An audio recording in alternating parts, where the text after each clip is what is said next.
Talking Memphis Wrestling with Randy Hill and special guests.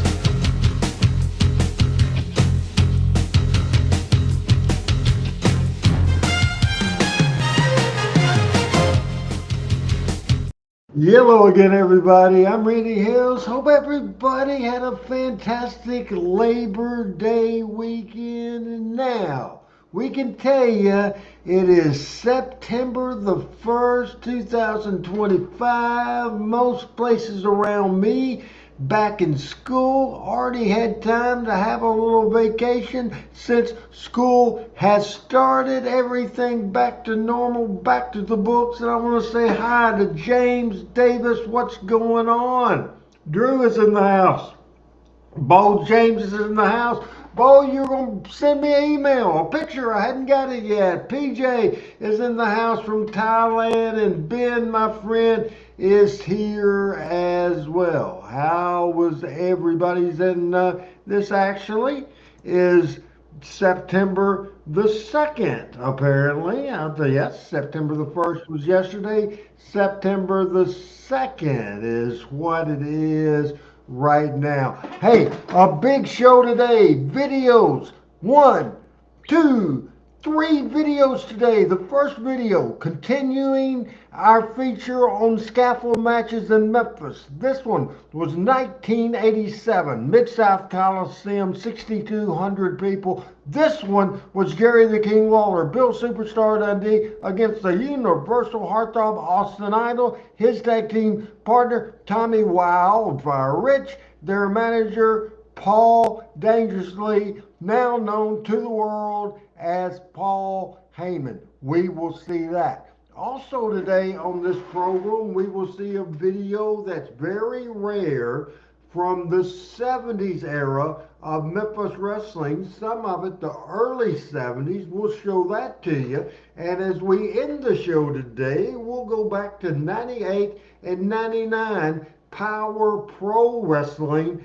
And we have some great video things that Adam put together several years ago that's absolutely fantastic. So if you're not educated to Power Pro Wrestling, I think you will enjoy. Dennis is in the house. And so many people kicking off this Talking Memphis Wrestling. We will start now with the first person in the chat room, in the backstage area with his first take. I don't know if he's in New Orleans. I don't know if he's in Orange Beach, or I don't know if he's in Iowa. You never know where the hell this guy is. Ladies and gentlemen, the most educated person on this panel. He is a huge Memphis wrestling guy. New Orleans was his home for many, many years, and he deserted them like a plague and went off to the beach.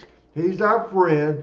He is William, a.k.a. Rusty, a.k.a. Doctor. First, take time from William freaking Robinson. Hey, Doc, how you Hey, doing? Randy.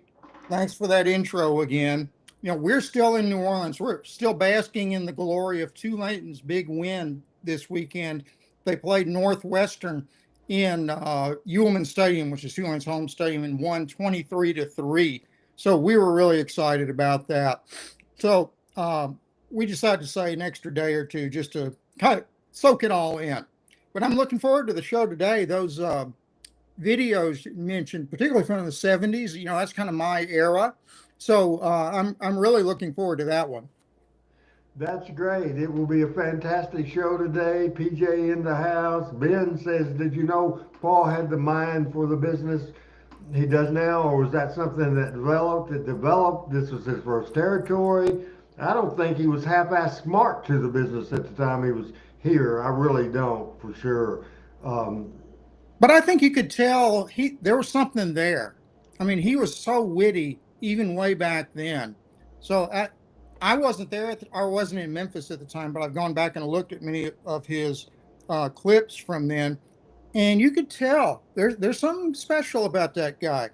He didn't wasn't what he would become later on, but there was something there.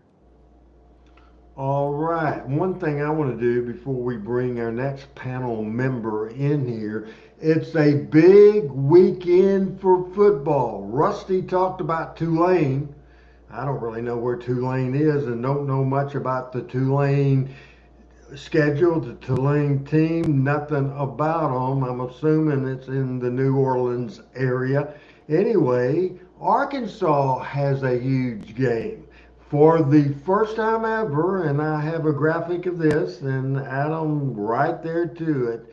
For the first time in the history of first times, this Saturday, it won't be in Fayetteville, it won't be in Jonesboro, it'll be in War Memorial Stadium in downtown Little Rock, Arkansas. My team, where I graduated from in 1984, the Arkansas State Red Wolves, back when I was in school, it was the Arkansas State Indians. They will be going against the Arkansas Razorbacks, which is a bigger school than Arkansas State, but it's the two major universities in this town. And now the next person we're going to bring in, probably in a little bit of a coma, maybe a little comatose. He might be, but he is the brains in this outfit. He's the guy that is our financial advisor, because this show don't have any money. I don't know how much he can advise on that, but he keeps me out of trouble all the time. He certainly does that. He is the husband of Suzanne. He's the son and the son of Mama Trammell and the son of Daddy Trammell. He is the father of Wyatt and the father of Meg, the husband of Suzanne. He is the original freaking member, the original freaking co-host of this here exciting show, and we are going to bring him in here right now. That's going to make this show very exciting. It'll blow your mind to be able to hear from the great, I was going to say the late great, but he's right here amongst the living, and I'm thrilled to death to know that. And here to join the show right now is Pat Trammell.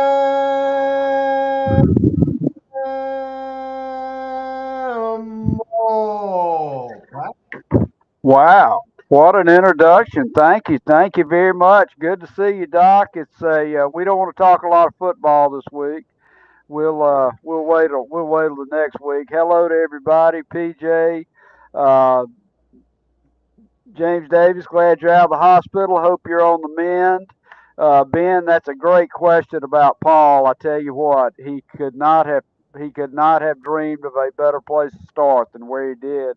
And I'm curious as to what got him to Memphis, Randy, if you know, uh, in our conversations going on. But I'm excited today. I have enjoyed very much the scaffold match series.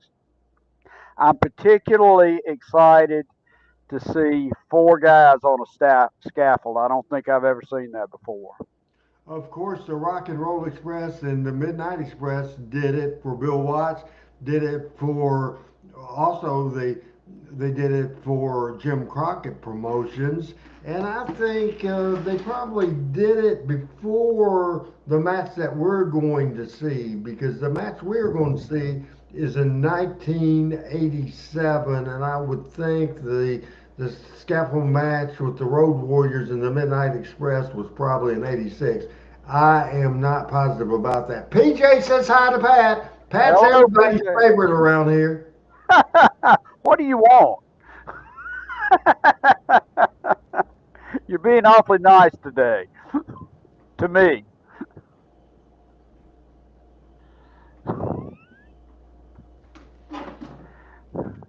I think he's about to turn me off. You ask, and through the power of Adam, as soon as I snap my fingers, Pat'll go away. And see, you don't have this power. He comes back when I snap my fingers again. All right. And there he is. All See right. the power I have? I know the power of the power of the pen, the power of the camera. Hey, I'm excited about this show, and we'll go to the first scaffold match pretty quick, but we want to put up the graphic of the Mid-South Coliseum where I can tell you what happened on June the 15th, 1987 at the Mid-South Coliseum in Memphis, Tennessee.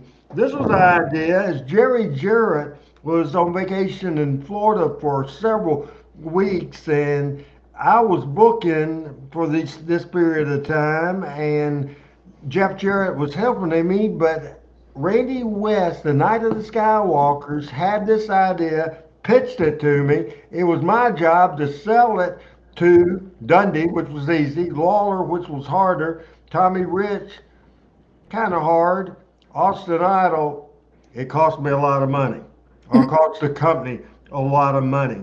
And so have to give credit to Randy West for this.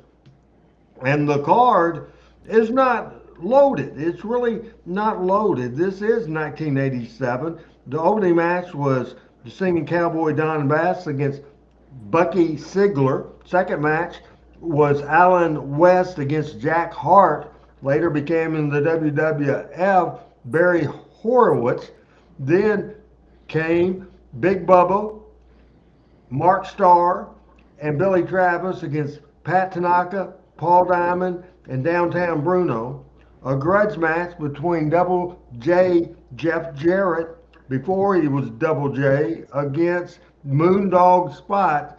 And the main event was a scaffold match, Jerry Lawler, Bill Dundee against Tommy Rich and Austin Idol. It's a 9-minute, 28-second video, but I would like to say that it doesn't start with the match. The setup, as far as the promotion is concerned, just a real cool thing. And Joe Mobley, back from his vacation, I think the Coliseum, maybe early to mid 60s, and wrestling Late 60s. late Yeah. 60s, Yeah. and the wrestling debuted in 1971. We'll go to the Mid-South Coliseum in Memphis, Tennessee right now to watch that scaffold match and the setup to the scaffold match, as we're here on Talking Memphis Wrestling, and we'll watch that classic match from '87 right now.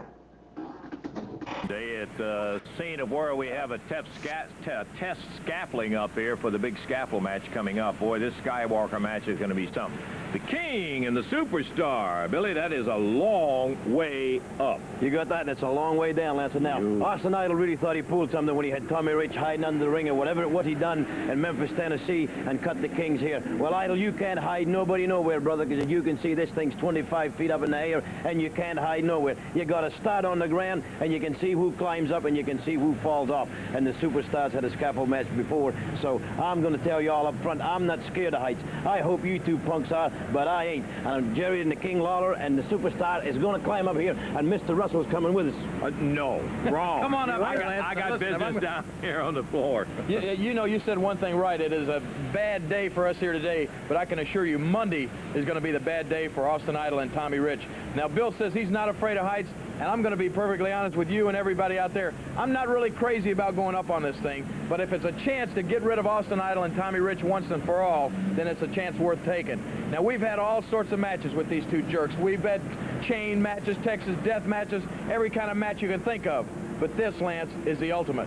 When you go up over 20 feet in the air on one of these scaffolds and have a chance on knocking somebody off down onto the floor, well, you know what can happen. And as a matter of fact, we're going to show everybody what can happen here in just a few minutes, okay? Oh, boy. We're going up. You're coming. Come on, King. You're going to come with us, Lance? I think I'll stand out Hello, here and Alzheimer. get a hold of the camera and all. I want Can to you bring talk to our good friend Steve for a minute? Harrison in here. Steve owns the Tennessee Scaffolding Company, and by golly, you have erected quite a structure. I know this isn't the highest one that you ever built, Steve. No, this is not the highest, but I can guarantee you it's 2 floors up, and looking down, it's impressive. You told me that it was 2 Looking stories Rusty up in and the air. Pat at When you stand information, here and Mid-South look up, Coliseum, it doesn't give broke you, it looks ground high enough. April It the looks plenty 15th, high, but I can imagine up 1963. there on the It top first of that opened Yeah, we in like to say, 2 floors, you 1964, know, that's only 20 feet, October but of people have to understand 1964. when you get up on top of 2 floors, you know, you can get killed. Older than I thought it Easily. was. And with the double runners that are going to be on this thing, it's not going to leave much ring room to be falling. I am glad that we're here, and they're the ones. There they are. They've gotten to the top now. The Superstar and the King standing up here surveying all that's around and looking forward to getting Austin Idol and Tommy Rich up on top of that First big scaffolding concert, along November with them. 17, And then comes 1965. The job, Rolling who Stones is going to played be able at to the Mid-South throw Coliseum. whom off the top of it. That's exactly what the Skywalker is going to be like. Right out in the middle. We're going to be out in the middle. We're going to give Austin Idol and Tommy Rich a little sample of what it's going to be like if you fall off of this. The King is saying that we're going to give Austin Idol and Tommy Rich what it's like if you fall off of this thing. And the King has got himself a watermelon there. The Superstar heading out toward the middle. Yeah, easy for you to say up there. I don't believe this. Steve, I cannot imagine anything that could be more dangerous, and I have seen a lot of Here it comes. All right, ready? Here we go. Dundee with a watermelon. It hits. Oh, good night. Now let's come out of that and pause it for just a minute. Adam, if we could, to get conversations about that, and we'll go directly to Pat Trammell. How did you like that setup, and have you ever seen that interview before? I've not seen that interview, but I'm sitting here in the broadcast room, and he says 2 floors, but I'm looking up. The ceiling is 8 feet high, so it's 3 ceilings, 3 Right. rooms high. That's a long way down. I wouldn't want to be standing up there dropping watermelons, would you, Pat? No, I wouldn't. And I have a question for you. I know that Bill Dundee had a background in the circus. Yes. Did he do anything aerially in the circus? I always thought he was an elephant trainer. Okay. That make you tough. That would I make it guess. tough. Yeah. Sure. What did you think about that video, William? You know, I had not seen that video before. That came on after I left town in 1985. So this was a first for me. They did it very well, though. They set that up so well that, you were legitimately scared as to what was going to happen there. The only thing I wanted to comment on, I love those old pictures of the Mid-South Coliseum. It reminds me of how many times I went there for various things. I wasn't there for the Rolling Stones in '65, but I was there for a lot of other bands, including the Rolling Stones in 1975, which played in the Liberty Bowl Stadium, which is kind of across the street from the Coliseum. So I love seeing the old Coliseum pictures. I do too. And we will go right now to the scaffold match in Memphis. And remember the date, June the 15th of 1987, 6,000 people strong, as we watch now on Talking Memphis Wrestling. Heartthrob going to the inside to make his ascent. And Wildfire Tommy Rich goes to the outside. Boy, let me tell you, that is a long way in the air. The superstar.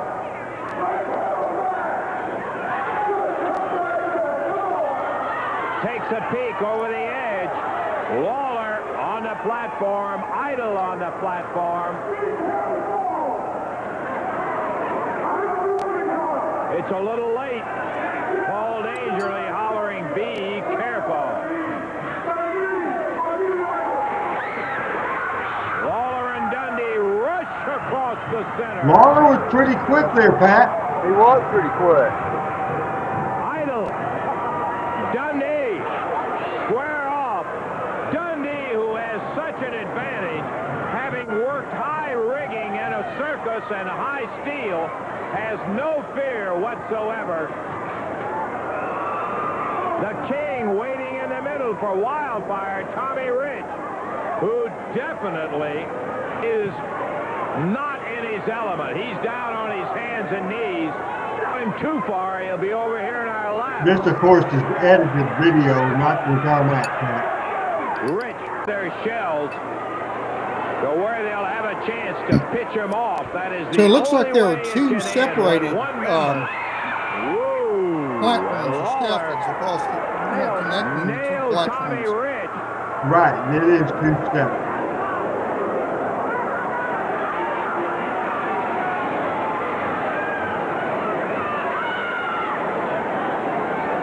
Boy, you have got to have nerves of steel to work up there like that, knowing Look at Tommy crawling out there. some 235-pounder could bust you right in the chops and send you on your way down. Look at Lawler backing Rich up. Pause that a minute. This is one 6,000 people at the Mid-South Coliseum. 6,000 people at the Mid-South Coliseum, and you know all the high spots and all the crazy moves, all the craziness that happens 100 miles an hour. Pat, did you hear the reaction when Lawler got on his knees and crawled across that scaffold? That was louder than 99% of reactions from wrestling matches right now. Do you agree, or am I overreacting there? No, that was a pop right there for sure. Oh, in Memphis, anything Lawler did got a pop. Yeah.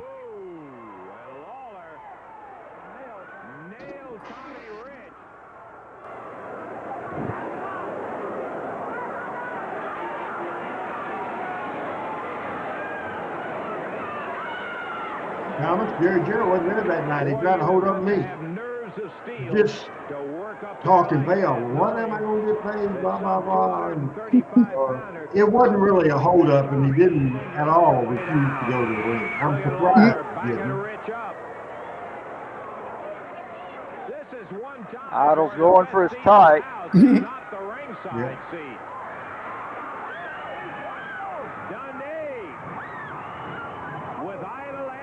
And Lawler comes around behind.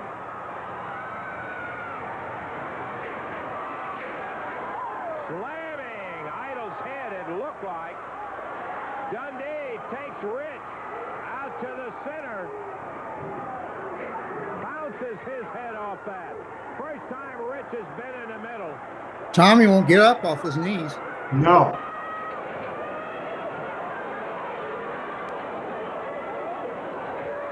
The dual Skywalker match. Lawler prostrate up there on the... That's a impressive visual, guys. It is. Coming after Dundee, and that's what Billy wanted.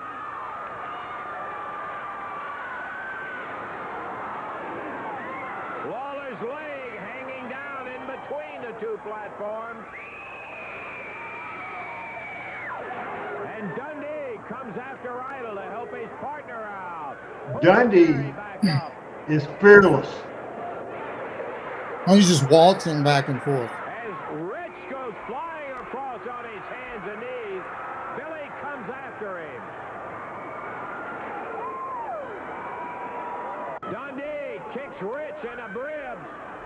Now in the head, Tommy hanging from the scaffolding. I think Tommy had all of it he wanted and was trying to climb out of there.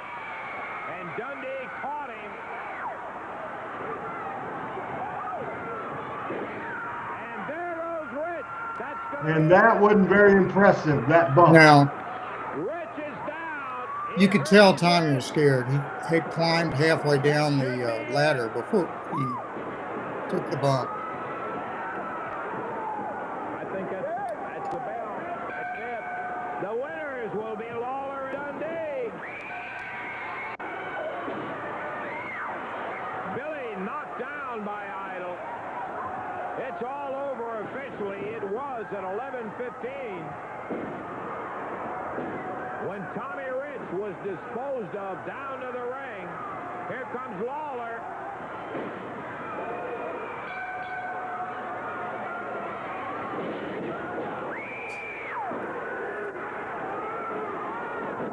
Lawler slams the injured wrist of Rich onto the turnbuckle and now tags Idle. Thomas E. Shelley. Rolling and agonizing on the floor. Dundee with no sympathy.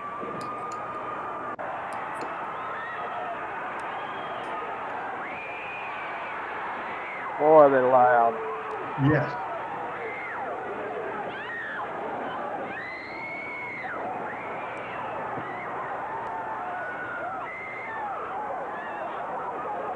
They're getting ready to post Dangerly.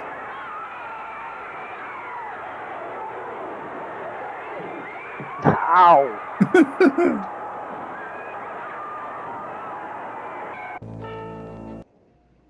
All right, there you go. And Pat, we'll start with you. Rank the 3 scaffold matches in the ones you've enjoyed the most. I think, as far as just excitement, I think I liked the first one most, maybe because it was the first one I've seen in a long time. And, they were so good on there. How about you, Rusty? I would agree with that, but I would say the second one actually had more action in it than the first one did. It was like they were kind of got their the feel for it by the second one. Plus, they had Dundee in the second one, and he was so good. He was just the king of the scaffold matches. So I would say I was more excited by the first one, but the second one had more actual, spots in it, basically. Mm-hmm. Absolutely, Pat. I'm having to send an email, so just give some more thoughts about the scaffold match and more specific this this one. Well, I didn't really expect them to get after Paulie, so that was good there at the That was end. fun. I tell you, the crowd when Rich went down and they got a hold of dangerously, I guess he was then, or dangerly. It was a huge pop. You could see everybody jump up in the air. So Yeah, it was so loud, but it wasn't even a full house. yeah, There's like yeah, 6,000 odd people there, yeah. and the Coliseum would hold over 11,000. The Rich under the ring is one of my favorite angles of all time in Memphis wrestling. I just love that. Yeah, that was another good one. Was that Yeah. where Rich and Idol first got together, I guess, then, or you first knew that they were a team somehow? Yeah, they got together in 86 or 87 for sure. Very interesting stuff. It looks like Michael St. John will try to join us. I sent the email just like I did to Rusty and Chris and Pat and to Michael. Do you think I do it too far ahead, Pat? No. I mean, I couldn't. I had to look for it a minute, but no, that's fine. I think you sent it Sunday night maybe, so I had to scroll through to find it. I think that's the day I did to the thing, so we're that's just fine. looking. Yeah, that's Michael be fine on- with me also. Yeah, I'll Michael just will be on star here it. in a minute. Yeah. So I can find it then, a couple days later. Right, because I just try to work on it a little early for sure. Now that said, on this computer, the only thing I get really is your emails and some junk emails. So this is the broadcast computer. When we build the building of the Memphis Wrestling Hall of Fame, I feel sure this will be sitting there in an honored position. Just talking Memphis Wrestling, we'll take about 20 seconds to reset the show a little earlier than we normally do, but giving Michael a chance to join the show, and we'll reset by saying we'll be back in a few seconds. We'll talk Memphis.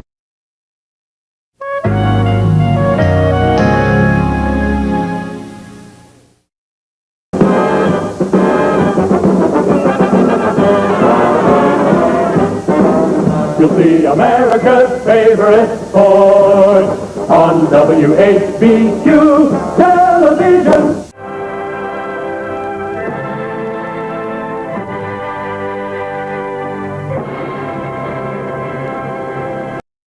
It's America's favorite sport. This is segment 2 of Talking Memphis Wrestling today. We have Pat Trammell, Birmingham, Alabama. We got Dr. William Rusty Blues Dr. Robinson, and he is in either New Orleans. Sometimes he's in that beach place you at. What's it called? Beach. Orange Beach.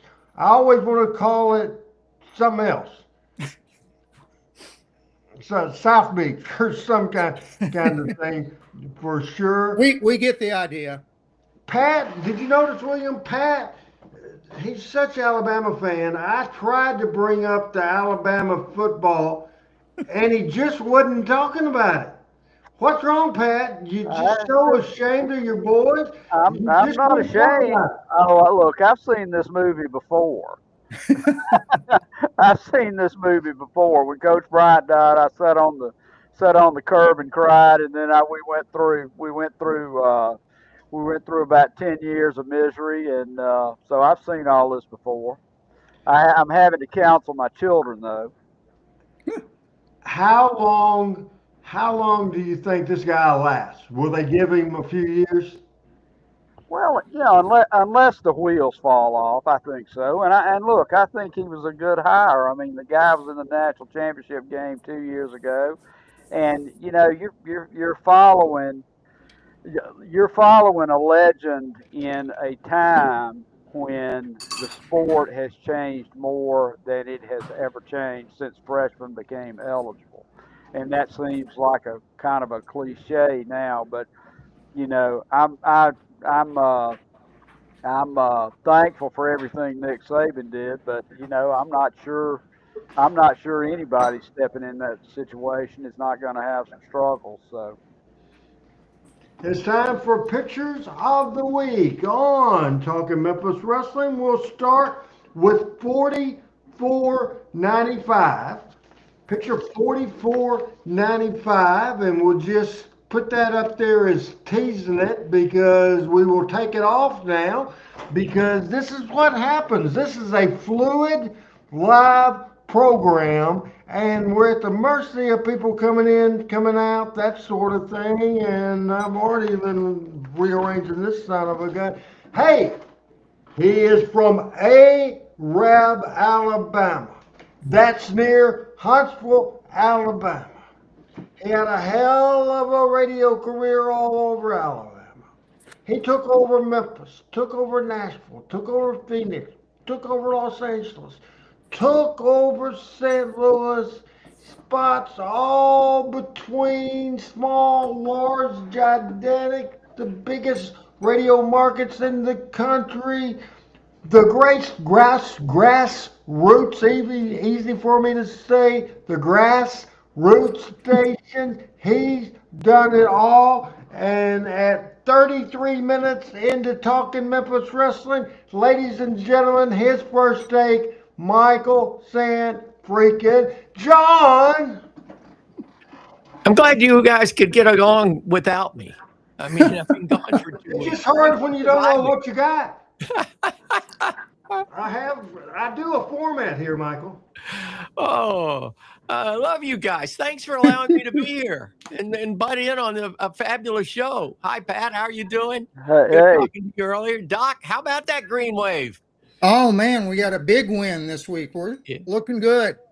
Well, I'm not going to say I told you so, but all over the radio last week and on our Coaches Breakfast Friday, we do a thing called Pick 'em. And one of our high school coaches joins us, and we go around the table. There's 5 of us, and we make our picks. Last week, a week ago Friday, I was 5-0. This week, I was 4-1, and the game I missed was not Alabama, Florida State. I picked Florida State to win. I called it the choke and doke, which it was. oh, I called it on Friday. I missed UCLA, Utah. Of all the games to miss, I put my faith in that kid that took all that millions of dollars and left Tennessee and went to UCLA, fight. And he shit the bed. And it cost me my first loss of the year. So anyway, other than that, that's my first take. Glad to be back. Thank you so much for allowing me to be back, because I had 2 weeks of what we call football hell around here. It's it is 67.9% of our income last year, according to our tax man, came from sports, football, and high school basketball. So we're squirrels. We have to make ready for the winter, get our nuts together, and stash them so when we need them. So that's what we've been doing for the last 2 weeks. But thank you guys for allowing me. I know you guys have had an interesting couple of weeks around here. Has it not been an interesting couple of weeks in the wrestling business, Randy? Has it? I mean, I thought the pay-per-view this past week was fair at best. You didn't like it? I don't say I thought it was fair at best. I didn't hate it. You didn't hate it? I did not hate it. I loved the Logan Paul John Cena match. I thought that was absolutely the match of the weekend. It was just fantastic. What did you think? I thought that was good too. I agree with you. I think that was the highlight of the show without a doubt. But the thing I like, and I know I'm going to get pushback on this, but I love the fact that Becky Lynch, the man, is now acting like a man. And I don't think this has ever been done in professional wrestling. Certainly it hasn't been done in the WWE. But to see her come forward, interfere in her husband's match, and then do the promo she cut last night on Monday Night Raw. I think her promos have been really off the charts for the past few weeks. I absolutely loved it when she told Nikki Bella that, oh, you can't see, and she said, oh, you can't see him anymore. And that, to me, that was blurring the lines of fiction and fantasy and reality. And I have this thing about Becky. I don't think she's the prettiest. I think she can go as far as a wrestler, but I think she's got a mouth on her that cuts the best woman wrestling promo perhaps in the last 20 years. All right. I wouldn't disagree with that too much. Becky's dynamite. You know, they really missed her without question in the women's division over there. So I'm glad she's back also. All right. 44.95. Oh, you know what? Before you move on, Randy, when did Paul dangerously come to Memphis? When did he first get there? 87. Okay. He wasn't there long before he fired his ass. Yeah. He didn't have a car. Then, so I didn't see it. He didn't have a car. He took a cab everywhere he went, and I had to take him one day from Jerry Jarrett's house where promos had been cut for all the cities. I had to take him back to the Super 8, I think it was, or was it Motel 6 right there in Hendersonville? That's where he was staying. I mean, did he just show up and say, I want to be in the wrestling business? No, I think Eddie Gilbert met him somewhere, and he recommended him to Waller or Jarrett or somebody, and that's how it happened. Rusty Lee Wilson says, if you were to bring back older wrestlers, who would they be now? Are you saying bring back from the dead or bring back somebody that can actually wrestle now? Clarify that a little bit. And if you would go Adam to 44.95. That ad we had up there. This is pretty interesting.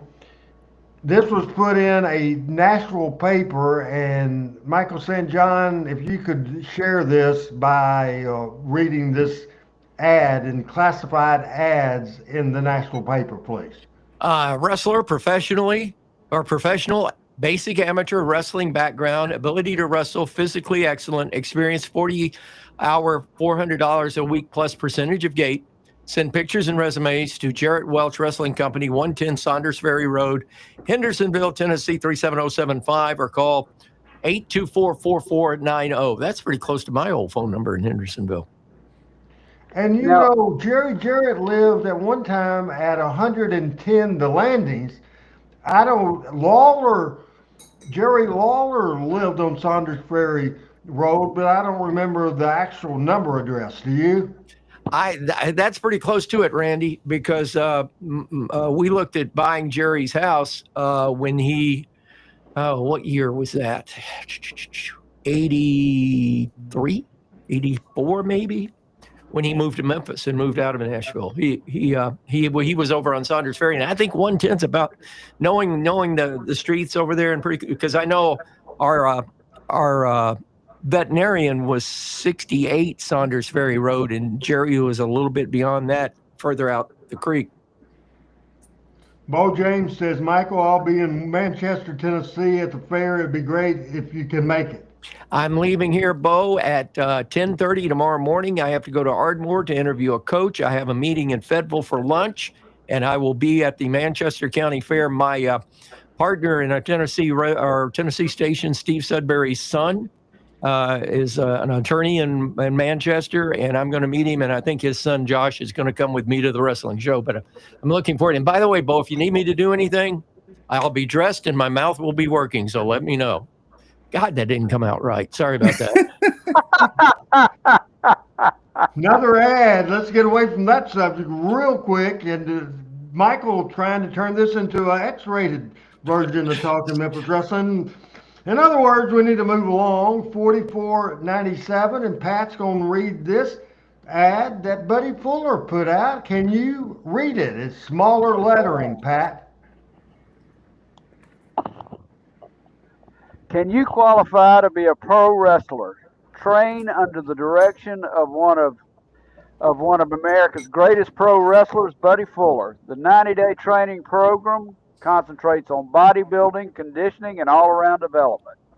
You must have an athletic background, high school education, good character between the ages of 18 and 25, with full time to devote to the rigorous training program. For information, call.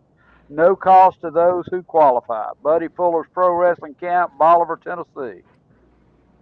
Now Danny Davis, Coco Ware, there's several people that went to that school.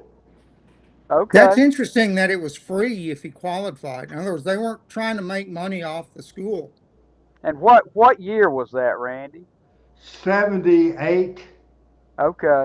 Now, was that when Buddy and Jerry were in business a little bit for a while? Yes. Okay. For sure. Okay. So just those two ads we took a look at, just don't want to spend a lot of time on it. We'll start you, Rusty, then go to Pat, and then go to Michael. Those two ads, kind of unusual. Hadn't ever seen that before, hadn't seen it after. Your thoughts there? You know, I think there was an ad in the Commercial Appeal in Memphis also at some point. I don't know if it came out with these other two, but I'd swear I remember that, an ad like that, at least in the Memphis newspaper. And I always thought they were fascinating because, at that point, I didn't really know how wrestling worked. So I was kind of stunned. I was kind of taken aback, I guess. For some reason, I thought, becoming a wrestler was like you drop down out of the sky from heaven or something, I guess. Pat, so your thoughts are fascinating. Your thoughts, Pat, on those two ads? Well, I'm a little bit like Rusty. I'm a little surprised because I guess my assumption was, and I've heard you talk over the years, of guys just showing up and wanting to get in the business. And I didn't know there was ever period where there was a lot of recruiting going on. But you said Coco and who came through there? Danny Davis. Okay. Okay. Well, that's two guys that are, Hall of Famers for sure. James Davis is when The Rock started his Flex Cavano was then he started in the business. That was his first territory, but he had obviously been trained by his dad and trained and under the WWF umbrella, but his first actual in-ring in front of people was in Memphis for the USWA Wrestling. Michael, your input on those two ads. Well, I think that was much. I think, first of all, that first ad that I read was in the Nashville Tennessean, ran on a Sunday, because I had been shown that before, just seeing it now. But I think that was a period of time where there wasn't a lot of new talent coming through the pipelines. I think that 1978 was not a banner year for wrestling that I'm aware of, and of course the very next year Jerry Jarrett buys out or Nick Goulas and has the whole territory that originally came with it, except spinning off Birmingham. So it doesn't surprise me to see that kind of. But I'll agree with Doc. I'm surprised they didn't charge people to train them, because from the looks of that ad, it's like if you make it, you don't have to pay us. I guarantee you, they didn't do nothing for free. I guarantee you. That's false advertising before there was a false advertising. They invented false advertising. Right now, we're going to do something that we've never done on this show, and nobody but me, because I just decided to do it right now. And it's going to be, I'm going to put Dr. Robinson on the spot, because we are going to have a doctor's visit right here, live, never been done over the streaming, because I just looked down at myself. I'm going to get up, and I can't see the monitor. Can you see? Oh, yeah. What is that? How long has it been there? It started with a small spot, and just in about 3 days, real small spot, and now it's turned into that. I've been putting lotion on it. What could that be, Rusty? Yeah, my first thought was trauma of some kind. In other words, you had a bug bite or bumped it into something, or something happened to it. It's you've got a little bleeding under the skin there. No, you don't have any of them anywhere else? No. And no other symptoms? No. I feel great, sounding great, looking great. Man, like the drawing machine says, I can knock down lightning, roll over thunder, step on a grave, and make a dead man wonder. Bo James says, Buddy Fuller had them work on the farm during the day and train at night. So there you go. There you go. There's the explanation. Thank you, Bo. Yeah, I have a story about that. Okay. My first wrestling match that I was involved with was I think I've told you the story. I was the kid in the high school that always had the keys, and so the assistant principal said, you need to let these people in. They're having a wrestling match Friday night. And I said, I'll do that. So I let everybody in. Well, Tommy Rich was on the wrestle there.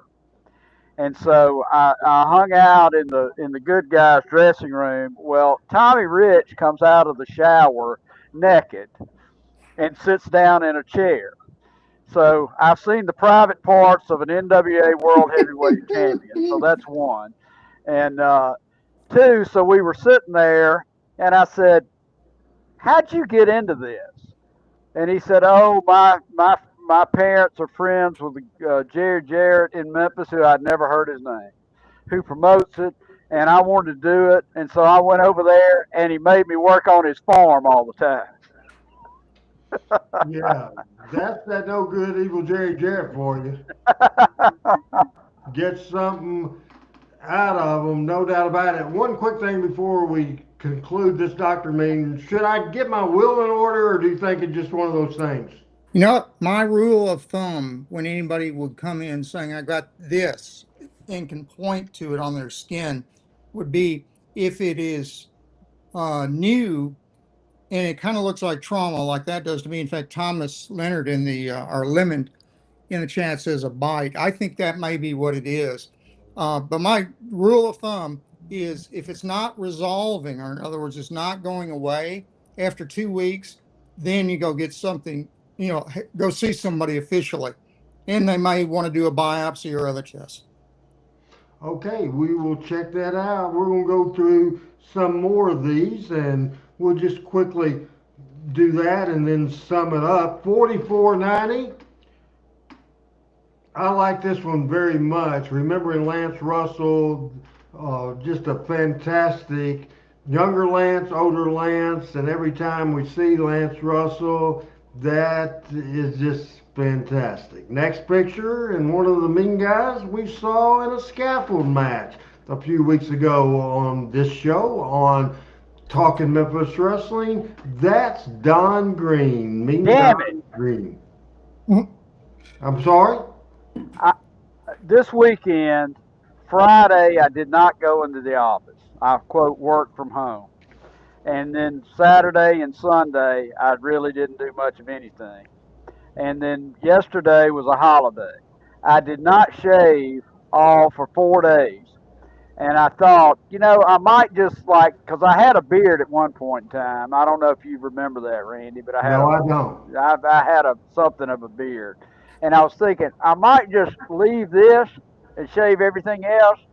But if I had seen that picture, I would have got me a Don Green goat right there, man. That's awesome. That is absolutely a great picture of Don Green. 44.99. This is Lawler punching the hell out of Bobo Brazil.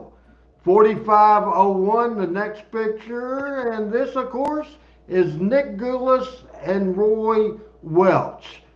How much did you see Roy Welch, William? Not much. I remember hearing about it. I saw his name all the time, that you were billing it as Jarrett Welch Promotions for the longest time, even after they split off from Nick.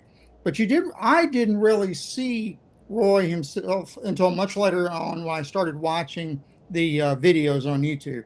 How about you, Pat? No, I mean Nick was the front man in Birmingham, and he would come down probably once a month and be on Saturday nights. But I never knew who I probably never knew who Roy Welch was. I probably have not seen a picture of Roy Welch until the last 20 years. How about you, Michael? Roy Welch. What year did he die, Randy? I don't know, but I did read this. The same year of the takeover. He died in 77. That's what I thought. I met Roy one time in Nick's office on a Friday afternoon, and he was in a wheelchair. And I think he was in a nursing home at the time and had come back to Nashville for a visit with family or kin people or whatever. And he was not very coherent at the time. 75 years old. I always heard that he was the power and Nick was the mouth. That Roy was the wrestling genius and the power, and Nick was like you said, the front man, the mouth, the person that went on camera and did whatever.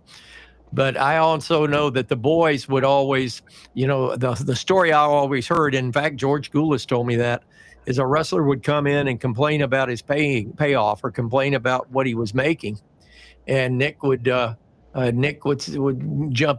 his case and all, and Roy would say, "Don't worry about it. We'll take care of you. Wick, take care of you." And then the guy would walk out the door, and Roy would turn to Nick and say, "Fire that son of a, you know what?" and that was, and I heard that from George Goulas. So I guess he was a tough son of a gun, but I always heard he was the power he was the power and the genius behind the wrestling. And that Nick was the showman, the front man, the P.T. Barnum. 45.03. This is a young looking dude here, and I would Wow. make you guess it, but it actually says who it is. So it former AWA world champion Vern Gagne. Without that caption, Michael, could you have told me who that was? Probably not, but I'll say this. Boy, he was developed. Wasn't he one of the first big amateur wrestling champions to make it big in professional wrestling? Vern? Yes. Yes. Okay. There was many over the years, and I wouldn't say he was the first. He was the very first one that became a TV star on the DeMont network. So that's a interesting picture. So what do you think of old Vern there, Pat?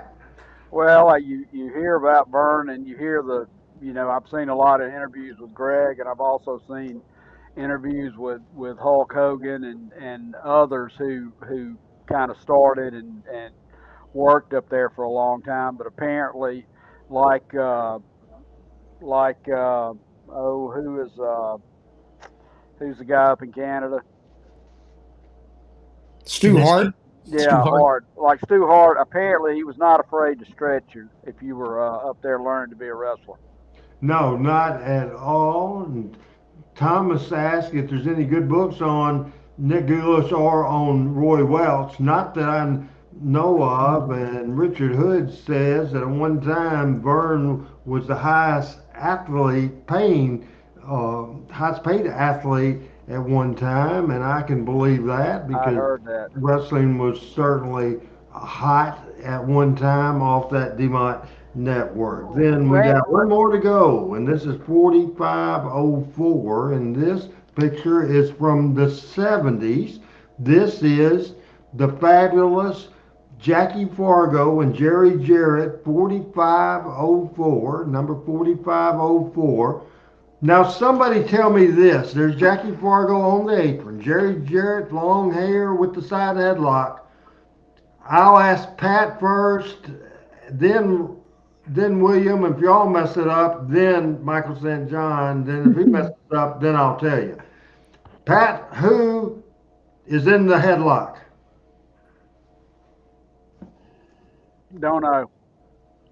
William, who is in the headlock? I'm going to guess because of the blonde hair, David Schultz. We're 0 for 2. Michael St. John? Is that Chick Donovan? No. Think early 70s. This will tip it off. Jerry Lawler's first regular tag team partner. Jim White. Absolutely. Okay. Okay. Well, Jim White, honestly, Jim White and Chick Donovan did sort of look like each other. Yeah, absolutely. No doubt. And does Fargo not look bloated in that picture? He really does. He really does. As King of Kingsport says, he thinks he knows. Of course, Jim White was from East Tennessee. Of course, you know, Bo James. You know everything there is to know about everything in East Tennessee, and I'm not a smartass when I'm saying that. Yeah. He absolutely does, no doubt about it. Randy, can I ask a question? Yes, sir. To get back to Nick and Roy for a minute. Yes. Jerry Jarrett, I think in his book, and I think he talked to me about this. Did Roy Welch do the booking, or did Nick book any? Because Nick didn't ever book. Okay. He had bookers. Glenn Rossi at one time, Tom Ernesto at one time, Jerry Jarrett at one time. Buddy Fuller was a good booker, and Roy, I think, probably in the older days did book, but in the modern era, he's too old. Michael. Well, Jerry's story was he would ride to Memphis with Roy and talk about booking and what he was going to do and why. And at some point, he started saying, Roy started asking him, what do you think about this? What would you do? And at one point, he said, he would say on the way over, what would you do? And then at some point, he just started doing what Jerry said, according to Jerry. And he said it enough. I believe that story. Yeah. I believe that story. Dennis King says, great, I made it. Been looking forward to this. And we are 58 minutes in the show. This next video that we're going to show is 4 minutes, 13 seconds. I wish I could have found the 34-minute video because I love this video. It's 4 minutes, 13 seconds. It's unseen and rare 70s Memphis wrestling video, and we'll talk about it when we're back on Talking Memphis Wrestling as we watch the video now. Of course, this is early 80s, they start with. This is Lawler's return to the Mid-South Coliseum, 11,700 people, as his return from a broken leg at the Mid-South Coliseum in Memphis. Bo says at one point from the 20s to early 50s, Roy was booking every town he controlled. Then after that, just certain towns at certain times. So that is Bo James' knowledge added to Talking Memphis Wrestling today. People goes crazy. First time in almost a year. As he popped up through that stage. And Lawler just continues to maul him with that big right hand. Lawler and Mongolian Stomper. This is Bearcat Wright. You're a Lawler fan, a Lawler rooter. Jackie, who took his licks. And now he's This is Fargo and Chris Cope. Shoots some good solid lefts and a right. Tags him with a right that puts Colt down on the deck completely. Arguing with Bearcat Wright. But the referee has ruled. Wait a minute. We may have a decision change here. Robert Fuller going after the big man. I'd like to get your reaction about that bout and about the return match that will be coming up Sunday. It appears that the leg of Jerry Lawler has been fractured, has been broken. Yes, the suplex. A very, very dangerous hold. Was that George Good commentary, Michael? Yes, it was. He too has. The two men in the ring now. Is that Harley? That's Harley. That's Harley, yeah. I think a little bit earlier, we also saw crazy Luke Graham as a referee. The tournament in order to meet you and opportunity to meet the NWA. We won't have just a minute. You've raved on long enough. Now Rich is coming back. He's working on Sam Bass. On top of him. Who's that announcer, Michael? Kerry Thornton. Referee Bill Mack, who was hit twice, handing the belt to the Stomper. Here comes promoter Nick Goulas. Very rarely saw Nick, Michael, in Memphis. Dundee and Johnson. True. Against Hickerson, Hungry, and Lawler. Look at that. Here, Tojo go.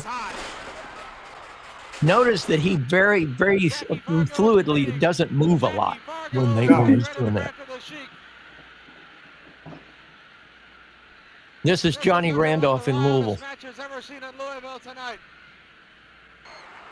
Great boy. Up there in Zulu refusing to let go of the The Mongolian magnificent Stomper. Zulu drew a lot of money, maybe the worst announcer I ever saw.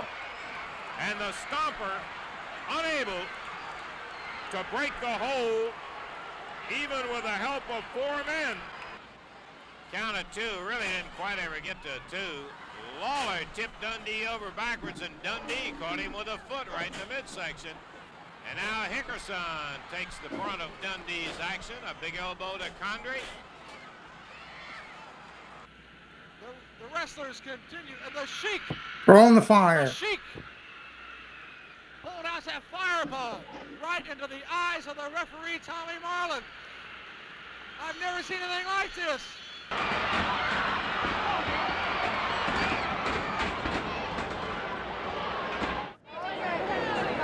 Hey, you want to bring him in, guy? We'll start with Michael St. John on 70 stuff. I'd like to see all 27 minutes of that, Randy. I'll echo what you said. That looks like some pretty good stuff. Very good. What did you think, Pat? I think the thing every time I see Archie Goldie, a young Archie Goldie working, I wish I had seen him when he was younger. I only saw him in Atlanta in the late 70s, early 80s when he was older, or mid 80s. And, you know, he was kind of a, you know, big stomper guy and all that, but not, you know, his athleticism had left him. but I've seen some early stuff, and that guy could go. What did you think about that video, William? Oh, that was fascinating. I think the clip with Harley was in the Coliseum for a World Heavyweight title match in 77. I think it was December of 77. That sure looks like it. I remember that specific one. And Harley and Lawler were just at their best in that match, as I recall. It was a 60-minute time limit draw. And you just knew if they had another 5 seconds, Lawler would have beaten Harley. Pat, she's more than welcome to come on the show. No. No. Why? No.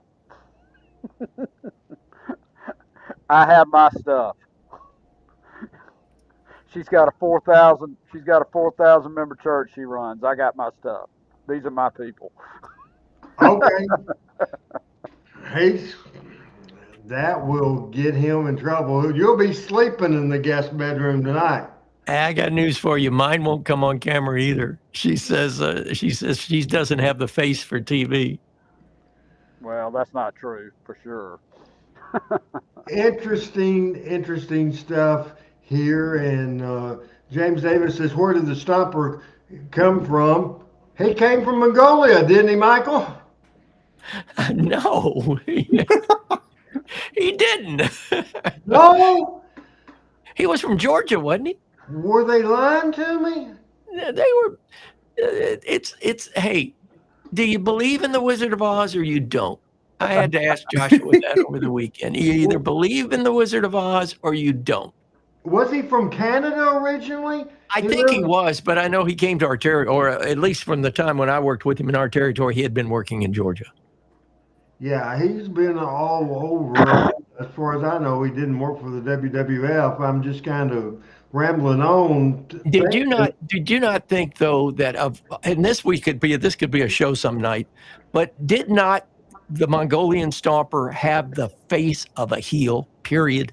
Oh, that's an understatement I've ever heard. Joe LeDuc. Oh, he was great. Joe LeDuc, face of the heel, incredible face. Don Green, who we had the picture of earlier, face of a heel.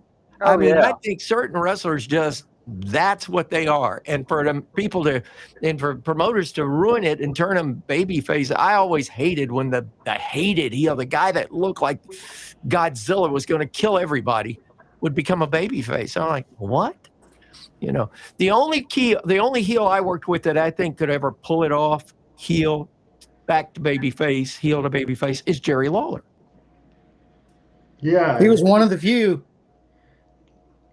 A remarkable talent, no doubt about it. We're going to get into the cards of the week, and then we have one more video as we do some good stuff from 98, 99 Power Pro Wrestling. But man, what we're going to do now is the cards of the week, and we'll start with 4489, and this group 5,722 people. 4489 from Memphis on August the 28th, 1979. Do I need to read this, Michael, or can you see enough to read this card starting from the opening ladies match? I think I got this. Let me see here. You're doing better than I am, Michael. Miss Marlene Balboa, is it? Belks, Belkes. Belks, okay. Miss Marlene Belks against Miss Sandy Partlow. Tag team battle, the Hippies versus Tommy Gilbert and Oni Wiki Wiki. The Great Fuji against Nick Adams. Wasn't he the guy that had the wrestling bear? Yes, absolutely. Yes. As you continue to read the card. And exactly. The live bear in action. Gentleman Ben against Jim Kent, who was the manager of the tag team, of one of the tag teams, the mass tag teams back in the day. And then the NWA World Tag Team Championship match. No time limit. No disqualification. Fargo's mask versus title. Jackie Fargo and Eddie Marlin, tag challengers, mask stake versus Don and Al Green, tag champions with manager Sir Clements. Title at stake. I think in that little ad it says title at stake like 3 times. Why does why I don't understand the mask is at stake, but it's Jackie Fargo. Was that after Fargo got his hair cut? Yes, that's when it would be, because this was in August the 28th, and I think the hair match was August the 5th, 1972. Interesting card, Pat. Yeah, well, is one of the hippies one of my wrestling heroes, Mike Boyette? Yes. I'd have never guessed that. Chris Cote, Mike Boyette. The California hippie, Mike Boyette from Mobile, Alabama. Absolutely. So, talk about the card, Pat, or anything else you might want to say. Well, I'm curious, who is the Bates and the Bates, Welch, and Goulas promoters? We've talked about that before. Ask that one more time. The Bates, Welch, and Goulas. Burt Bates was a local guy. In Tennessee, you had to have a local promoter. Guy, okay. We talked about that before. Hey, Pat, he was the Joe Denenberg in Memphis. Okay, got it. Any other comments, Pat? Nope. Rusty? I remember Burt Bates. I think somehow I knew maybe his son. I'm not sure who it was, but I remember he was the wrestling guy in Memphis. Michael, your comments on this card, and we'll move on. Well, it's a very typical early 70s card, without a doubt. And, of course, Don and Al Green against Fargo and Eddie Marlin is going to draw money. People would come to see the wrestling bear just because he was an attraction, bring the kids, see a bear wrestle kind of things. But when you look at this card, it's not loaded with superstar talent, but it's loaded with talent that drew money in this territory. And I think that's the telltale point of this card. No doubt about it. Very interesting. We'll go ahead and skip to Nashville, Tennessee, August the 29th, 1973 in Nashville. I believe it's a Wednesday night card. It's $44.96 is that next card, and it seems like of everybody, Michael has the best eyesight. And if people would print my notes, you wouldn't have to strain like this. I talk too much anyway, but it's right in front of me, so all else fails, I can do it. So cover this ad from Nashville on a Wednesday night, Michael. I love that. Tickets are on sale Tuesday and Wednesday in the lobby of the Sam Davis Hotel in Nashville, Tennessee on Commerce Street. And you can watch Championship Wrestling on WSIX Channel 8 back then. Became Channel 2 when they swapped with the educational TV station. They swapped channels because then you had 4, 5, and the originally was 4, 5, and 8. Then it became 2, 4, and 5. Nick Dulis and Roy Welch, promoters in the opening match, a big tag battle. The fabulous Jackie Fargo and Randy Curtis take on the mighty Yankees with manager George the Blimp Harris. The NWA Southern Tag Team Championship match, Tommy Gilbert and Eddie Marlin, the tag champions, take on the Bounty Hunters with manager Jim Kent. And the main event will be a grudge 6-man tag battle. Ron and Terry and Jim Garvin all together to take on Don Green and Joey Rossi, joined by Bearcat Brown. Remember, at the time, Joey Rossi and Bearcat Brown were the team, so Don Green was actually joining them. And I think that, and if I'm not mistaken, and I could be wrong about this, though, Randy, but I believe that Don Green got involved in this match because he was commentating for Nick and got attacked on the set and got involved in this match. That makes a lot of sense. Real quick, Pat, what do you think about this card from Nashville? It is interesting how long Ronnie Garvin kept wrestling, because I think that guy wrestled up into the mid and early 90s, and the last time I saw an interview with him, he looked like he could still wrestle. And still beat you up. Beat any of us up at the same time. Yeah, hands of stone. I don't remember Randy Curtis. I don't either. I couldn't help you that. And that's really young for Joey Rossi to be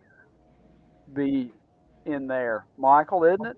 I think Lynn had the book at this time. I really do. And this was about the time they started breaking George in as a referee. And then George wanted to become a wrestler, and then he became a wrestler. But I remember this. It's funny you bring this card up because I was in college at the time, and this was right before the Fairgrounds Wrestling Arena burned. And they had to move the matches to the Father Ryan gym at Father Ryan High School over on Church Street, which was a block away from where I lived at Vanderbilt. So I was going to the matches every Wednesday night then. But I'm pretty sure that this was after Don Green got attacked on TV and got involved with the match with Joey and Bearcat against Ron and Terry Garvin and Jim Garvin. And the Garvins were, at one time it was amazing how many talent that went on to be major stars came through Nashville and Memphis. Yeah. Amazing the number. It really is. Yeah. Absolutely amazing. 4488. Then two more to go. This is 4488. This is from August the 28th. This is August the 28th of 1978. And once again, wearing glasses and all, here's Michael St. John. All right, to open up the match, I'm going to do it in my best Lance Russell. How's that?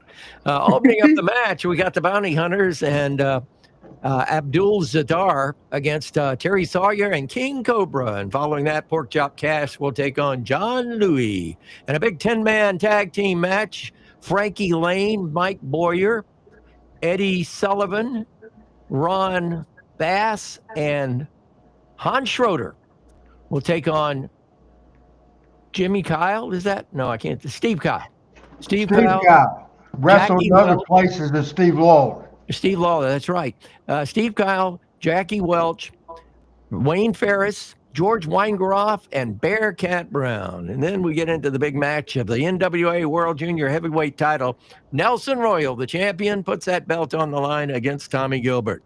In a big lumberjack match, there'll be 10 wrestlers around the ring. If a wrestler goes out of the ring, they'll toss him back in.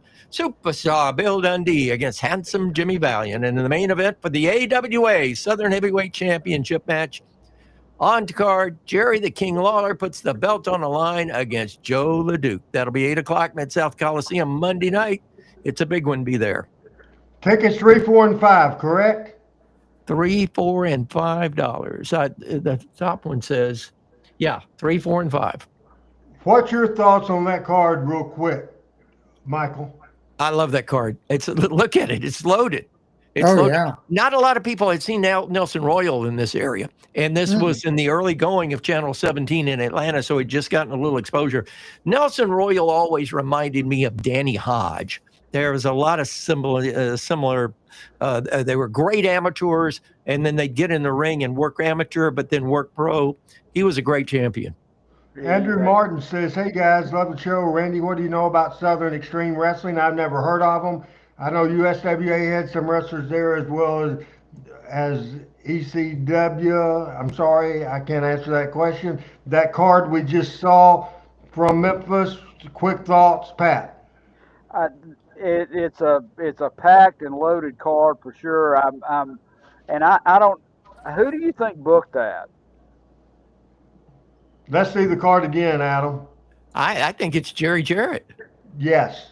I don't. I do the thing. And I'm not criticizing. I mean, I love doing all this. I would have had no interest in that 10-man tag team match at all.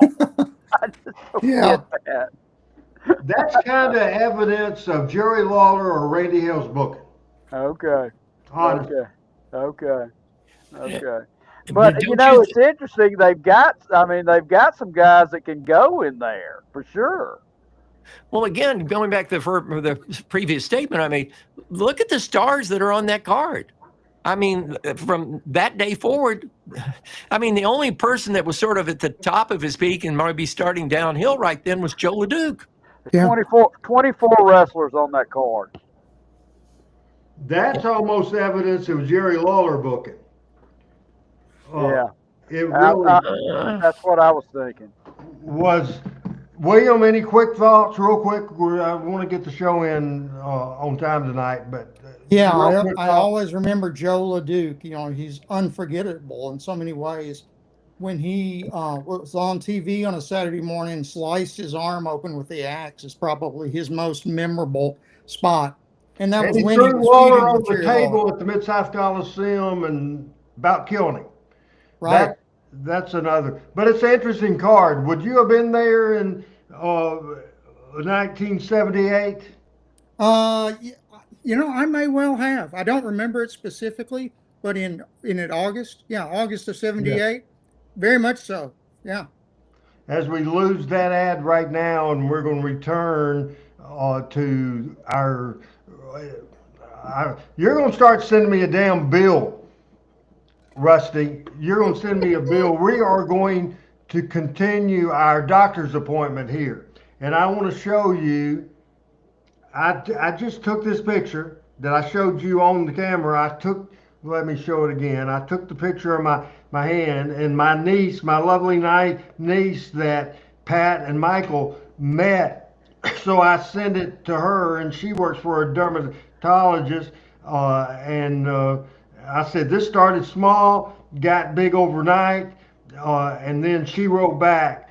She says, yeah, sadly, as you age, our skin thins and easy to bruise. I think that's all it is. May just put Band-Aid on it so you don't hit it. Band-Aid will remind you it's there. Is that good advice from a non-doctor? Yeah. That's basically the same thing I said. It was some kind of trauma, and you may not have even known what it was when it happened.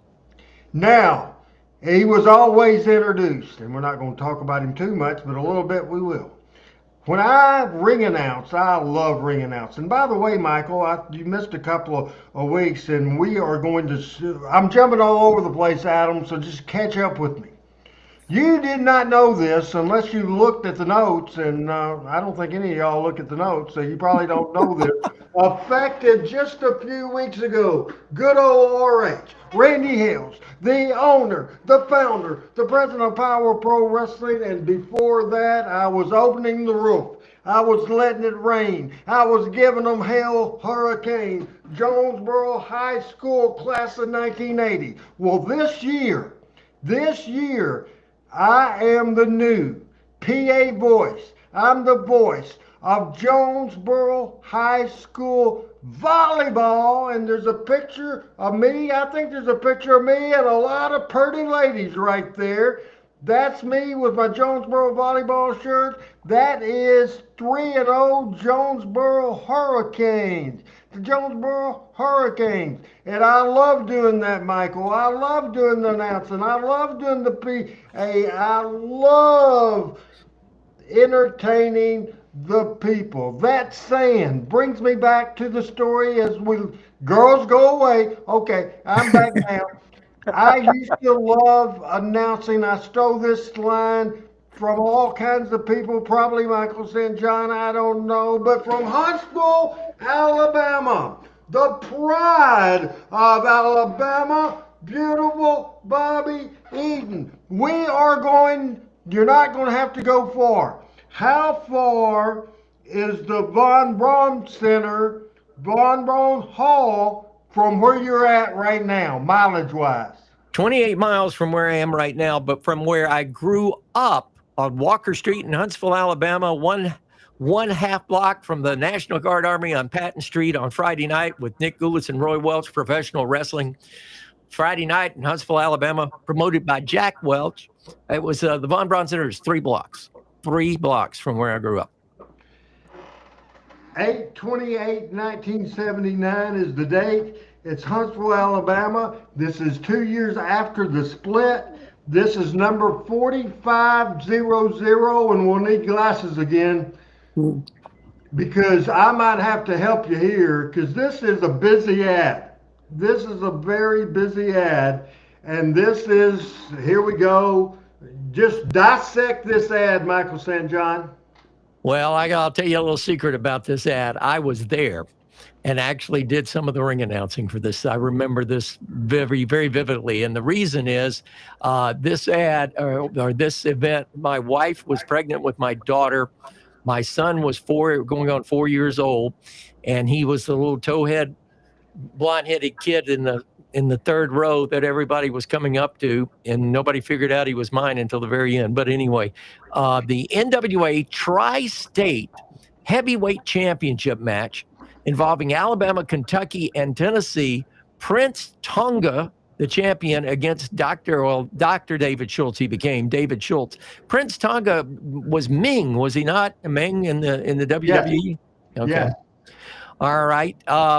Then there is a NWA Mid-America Heavyweight Championship match. Dennis Condrey versus George Goulas Condrey, the champion. Southwest Heavyweight Championship match. Ken Lucas, the champion, against Pat Smith, the challenger. Was that not Pat Rose? Yes, sir.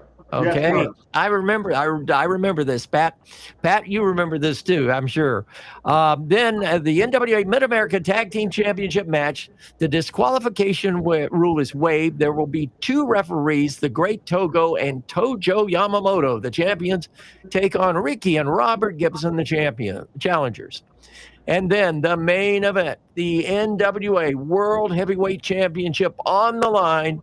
Harley Race, handsome Harley Race. The champion takes on Huntsville's own beautiful Bobby Eaton, the challenger. I guarantee you, and I think this match was, and Randy may have a copy of this match was taped. And this match with Bobby, and that I can remember. It didn't go Broadway, if I recall correctly. It went about 30 minutes, and it was a hellacious fight. I would have loved to have seen that. bet. It was a hellacious wrestling match, and I think at the end, there was some kind of rule, the count out, or a man couldn't answer the bell, or Bobby couldn't answer the bell, or something, or answer the 10 count, or whatever.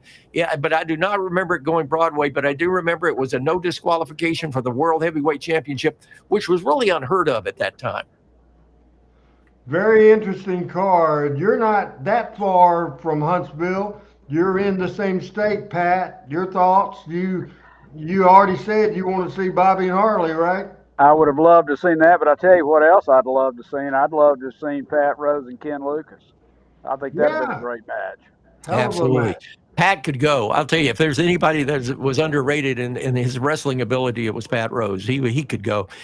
Just FYI on that, I know Randy West watches this show and joins us from time to time, almost every week. I would love to know if there is a copy of that floating around somewhere, because, I think you could put that on a pay-per-view in this day and time, and people would pay for it.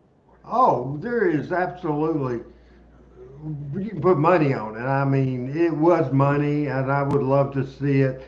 And obviously, Nick Goulas loved Bobby. Every promoter that Bobby ever worked with loved Bobby. Everybody in the wrestling business loved Bobby. The most popular, I think, but you can't find a bad thing about Bobby Eaton. We're going to show one more card, and Adam, it's the last one up there, and I thought it was appropriate for a couple of reasons. First of all, it's number 4511. First of all, it's a Jonesboro, Arkansas card. It is a Labor Day weekend card. Adam, I think it's the very last card that I had posted up there. This is a Labor Day weekend spectacular, and the Jonesboro, Arkansas, my hometown. Ring announcer is not on the ad, but the ring announcer was Randy Hales, and here's Michael St. John. Top to bottom, or bottom to top. Let's do it that way, bottom to top. All right, my man Randy. In the first match, Danny Davis will take on Ricky Morton. After that, Ron Bass against Dallas Montgomery. Not familiar with that name. Young local guy.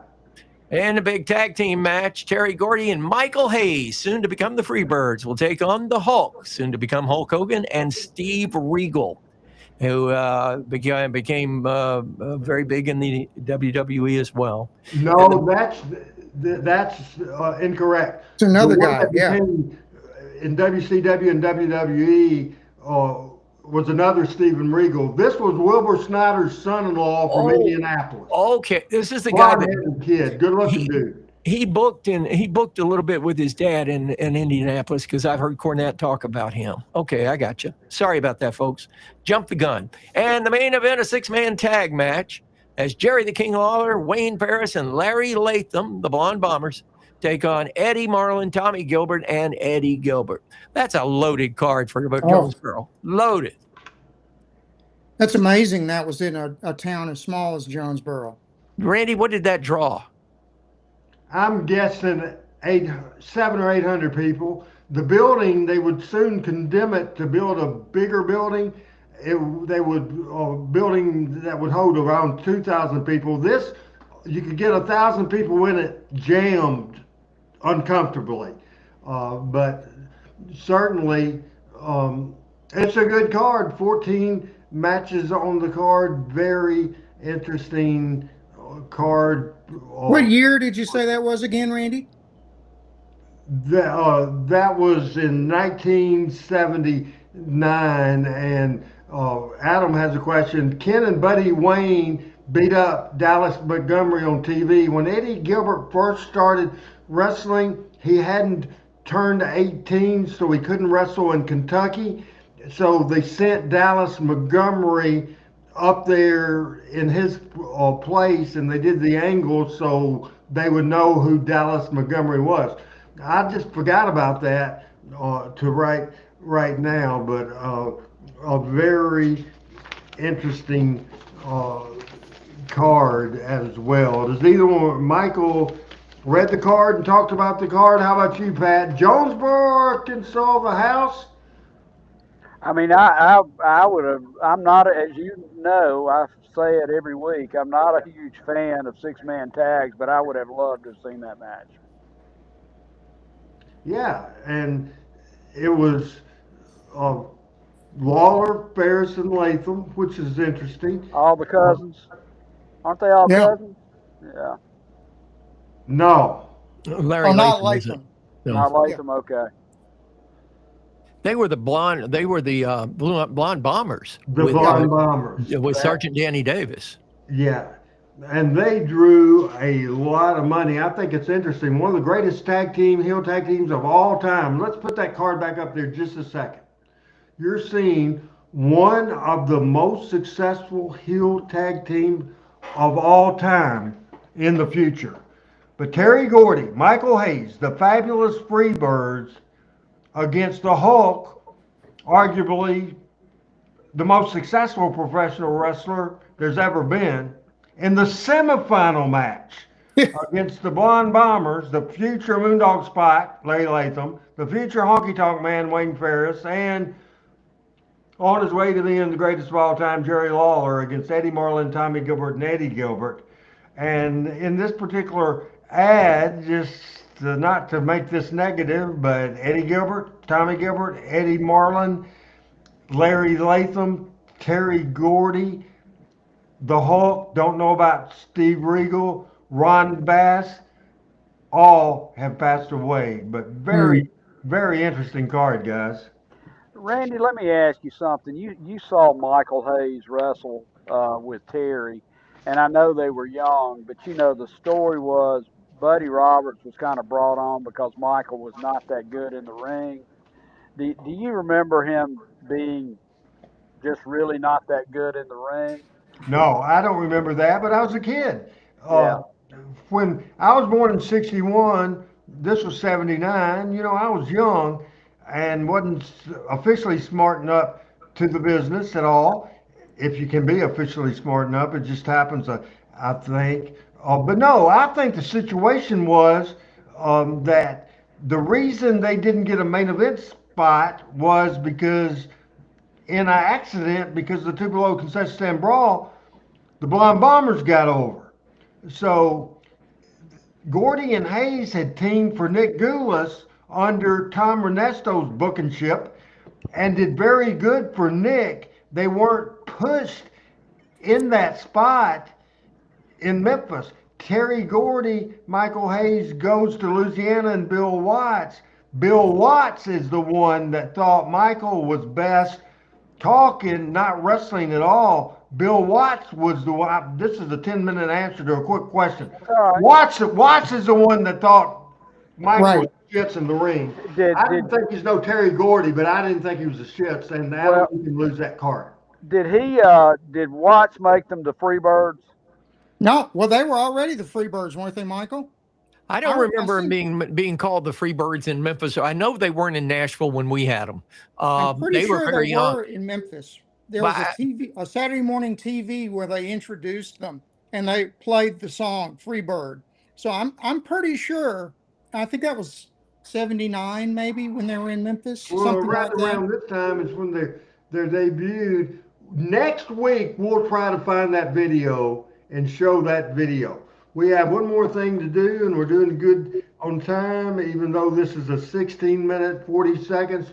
For 3 or 4 weeks in a row, Michael, you missed 2, but you saw 1 week that we were showing stuff from Power Pro Wrestling. Adam did what he called a sneak peek, and this is just highlights, random highlights, not in any particular order, I don't think, but this is 16 minutes and 40 seconds long, a long video that we normally don't do a lot of, but this tells us Power Pro Wrestling invented in April of 1998, went to April of 2001. This is a sneak peek, and this is Power Pro Wrestling, and this is Talking Memphis Wrestling, and this is Randy Hill.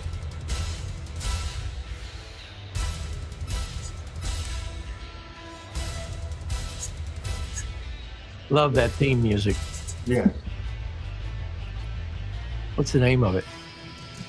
Adam might be able to answer that. I can. Obviously, now people, the DVDs, which are a thing of the past, we don't have that video. Listen to this. Known worldwide for the beautiful sights of the Mississippi River, for being known as the birthplace of the blues and Beale Street, and for being the home of the king of rock and roll, Elvis Presley.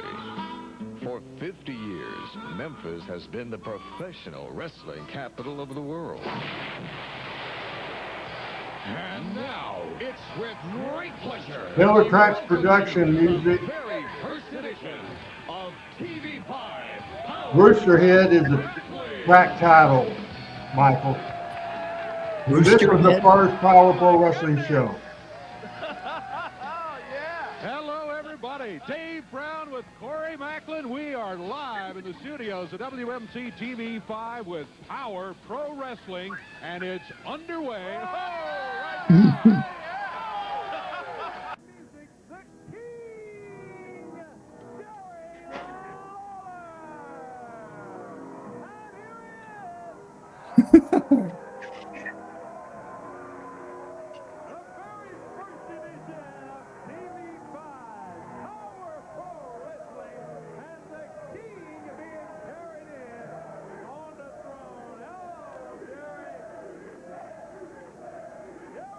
Randy, how did Corey Macklin get involved with Memphis Wrestling? I wasn't involved at the time he was. Maybe Michael can introduce him. I think Lawler found him some sort of way, right, Michael?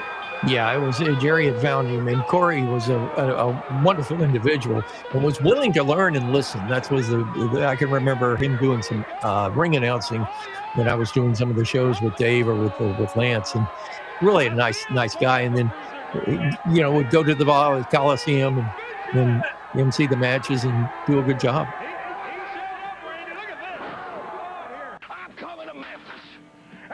There's Michael Hayes.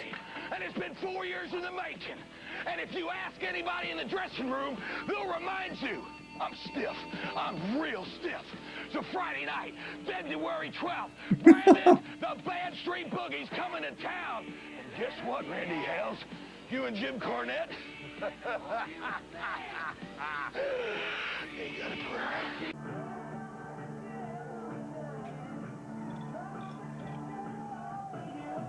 Miss Stacy and the fabulous one.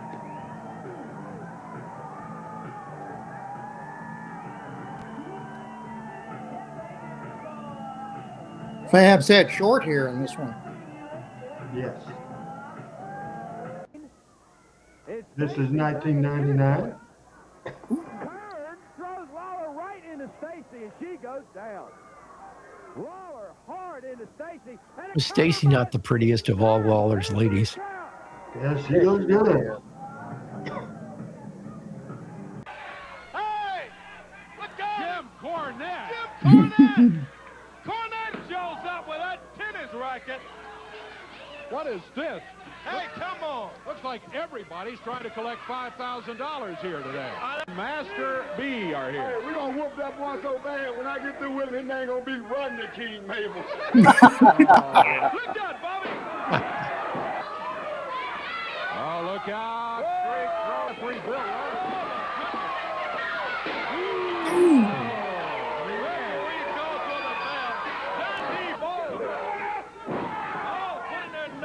Is that Gypsy Joe throwing those chairs? No, Baldo, Matt Bloom, the current head trainer of the WWE. Gotcha.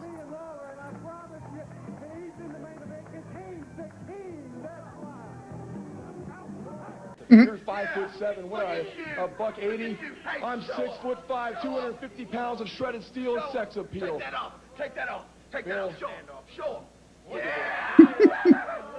This is Sean Stasiak trying to stand the man Stasiak, former WWF champion.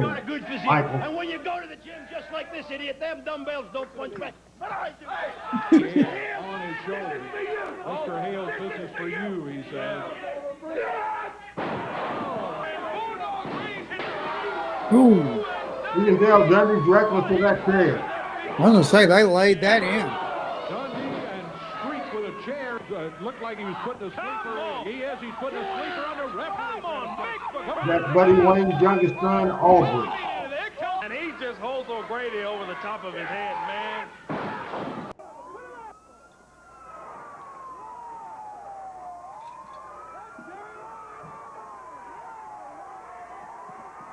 I had sent Lawler to the hospital, and he commandeered the ambulance, and here he comes.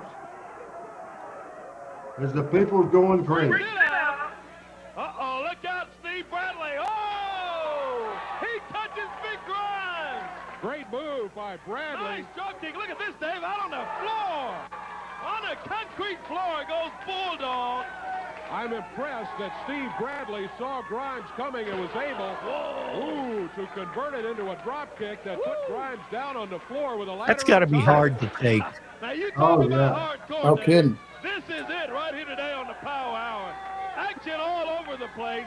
Out on the floor they go. You know, the folks that think that ECW was Extreme Championship Wrestling had no clue what was happening in Memphis prior to ECW getting notoriety. I was exactly thinking the same thing. Yep. Live from the studios of TV5. JR Smooth, the big guy, gets it. I remember watching ECW a time or two and thinking, we did this all the time in Memphis back in the 70s. He had that foot up there on the rope. Well, remember who started ECW? Rikishi and Kurt Angle. Just remember Paul who's, Dangerously. and he spent a cup of coffee in Memphis wrestling. Yep. Kurt Angle became the Power Pro heavyweight champion and one of the loudest reactions at TV we ever had. This was Kurt Angle's first major professional wrestling title right there in Power Pro Wrestling.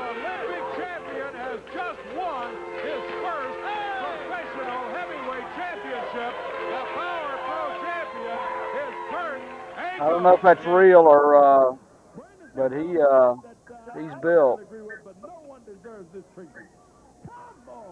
Brandon Baxter, me and Billy Travis, put in the dumpster.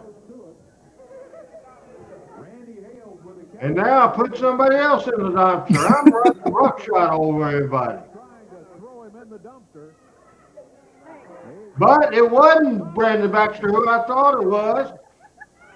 And there's Brandon Baxter, the goofy son of a gun. Those of you that don't know Brian Christopher backstage in real life, you know it just as well as I know it, Dave. Nobody likes him. He's an egotistical maniac. And to tell you the truth, quite frankly, Brian Christopher is I can't help it, Dave. Brian Christopher, you're a prick. Come on, Randy. Come on, man. That's exactly the truth. That is right. Randy, you shooting there? Randy. Hey, A little bit. what in the world? What has gotten into you, Brian? Give me that. What you call me? What you call me? You want some too? Huh? That's what he is. I can't believe you try to buy me back. You try to buy back my friendship with a gift, with a soy TV. Still fabulous after all these years, brother. And in the day they show up with Coke and 2 against 1. They keep pulling all this same kind of stuff. I tell you what, once they get Randy in that cage tonight, they're pulling the ambulance up here. Randy, did you rent the ambulance? Randy opens the Yes. doors to them. Oh, hey, help was on the way, but they stopped him there. Got a brawl going on out in the hallway. Derek's thrown into the back of the ambulance. The calls are slapping the back window saying, drive on. Here comes Waldo and Brandon Baxter, but a little bit too late. And Randy's gone. We can't even pick him up. Yeah, there goes Randy running on down the stairs. There's no telling where he's headed. Angle comes back. Oh. Bulldog range, Kurt Angle. And look at Bulldog. Man, that guy's strong. Yep. What's Bulldog weigh, Randy? 310, 320? Yes. Oh, with the win. Nice bout there for Angle and an impressive win once again on the powwow. Let's go back outside. Something else going on out in the parking lot. What else? It's been half the show out there today, it seems like. We've had the limo, we had the ambulance. What else could we? I don't know. Possibly have. I don't see anything but the thing. What is that? Michael Hayes? Michael Hayes. Always thinking small time. Talking about going to put somebody in an ambulance tonight, Jonesboro. We're thinking of something a little bit more by now, if you know what I mean. Because Randy Hales, we got your transportation after the Rage in the Cage tonight. Your transportation is paid for, and I and my boys are going to deliver it personally. Right now, right here in this ring, there's a television camera on, and there's probably at least 100,000 people, at least 100,000 people that are watching this right now, and I'm sure they would love to see this get settled once and for all, because, let's face it, just, you say you guys like us, we like you, yeah, right, but you guys think you're the best team, we think we're the best team, why don't we just get in this little ring right here and settle it once and for all? There's plenty of time left. What do you say? Is that what you people want to see? Is that what you want to see? You want to see it down here on TV? Is that what you want? Hey, look out. Lane and Kern going after Dundee and Lawler answering the challenge, battling here on the floor. Nothing in the ring or down on the floor, but now all of a sudden Dundee rolls into the ring. Here's Stan Lane following him in there. Here comes the referee day. We've got ourselves a bout again. Yeah, there goes Baldo. Tierney right behind him. Now watch this camera shot. Watch closely. The shot of the limo or the hearse. Watch. Look at Bruno.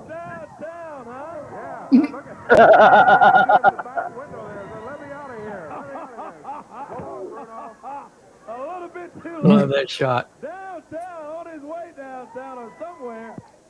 Boy, there is no other promotion in history that made better use of their parking lot or their side doors or anywhere else in the studio than Memphis did.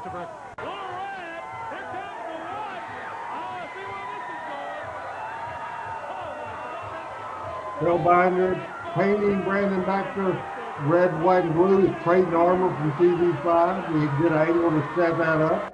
People going crazy. This man is bigger. This man is better. This man will be the new king. And here he comes. It was with great pride and honor that I present to you, ladies and gentlemen, the new king of wrestling, the Giant King, standing over 7 feet tall. This is the happiest day of my life. Convertible car. Is that Lawler? That is Jerry Lawler. That is him. The new Had Chopper 5 follow Lawler into the vicinity down on Tom Lee Park. We were ahead of our time, Michael. Absolutely. This was a tremendous event. I always thought this was a great piece of work. Lawler. That guy's big. Remember, Lawler weighs 236 pounds. He is no small Jeez. man. That guy could work like a stump. Stacy, yes, there's Stacy You think coming in there. Stacy's hurting him, Michael? No. Listen to the crowd. Hear the boos? Stacy back. Something Yep. simple. Yep. Stacy down. All right. Yeah. I don't know if you can hear me or not, Randy Hales, but I'll tell you one thing. There's only been 2 kings in Memphis. Elvis Presley's one of them, and you're looking at the other one. You think that big idiot is going to come in and take my place? You got another thing coming. Right up here, Randy There's Hales. one of our producers, George. Hey, look, I know that Randy Hales sits up here every secret show. Now, where is he? This was Jay Brown's nephew, George. You understand that? Now, I know where he Come is. on. Get him up here. All right. Hey, I'm going. That's James Estes. Yeah. That's my corner right there, Pat. That's your score. Randy's, I see him in the front. Plymouth Chrysler, I believe. Lawler breaking the Value. windshield, trying to get through there. Now security trying to get things squared away. And I'll tell you what it is right now. If you believe Jerry Lawler's a good guy, ask his first wife what a good guy is. Randy, let's don't do that. Ask his 2 sons that he didn't give a Blurring the lines of fantasy and reality. Ask Bill Dundee. Ask his Welcome to the world of pro wrestling. And this is another thing. People always ask me, Dave, they come up on the street and ask about the situation with Stacy. What's the relationship with Lawler and Stacy? Well, let me tell you, Stacy is nothing more than a 2-bit. Now wait a minute. We're not going to do Now, the king, man. that sort of thing on television around here. He's not going to put up with that. This anyway. And look out, here comes Lawler right here. Lawler's gotten loose from security, Dave, and they're headed Randy's out. to the parking lot again. Let's go see what's happening. That doesn't look good. Back in the parking lot. Thank you, Stuart.